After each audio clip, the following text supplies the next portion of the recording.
Kahit anong problema ang bumangon, unahin niyong Diyos. Pag may problema, sa Kanya kayo kagad tumakbo.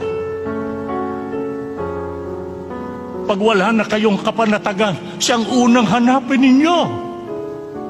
Pag meron kayong sakit, siyang unang lapitan ninyo. Sa Kanya kayo dumulog at magmakaawa. Pagka kayo kinakalong ng matinding agam-agam, lalo na kung kayong ama o ina o magulang na siyang tinatanaw ng inyong mga anak sa kanilang pagiging kalagayan, ang unahin ninyo na lapitan ay ang Panginoon Diyos.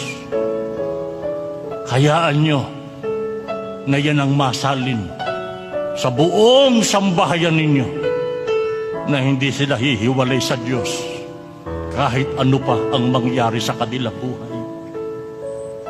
Pagkaganyan, nakatitiyak tayo. Hindi tayo nabigo bilang isang ama na responsable.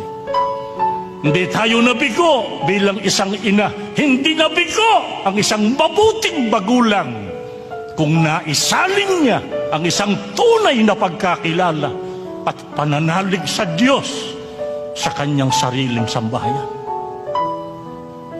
Sana ganito ang maging kalagayan natin.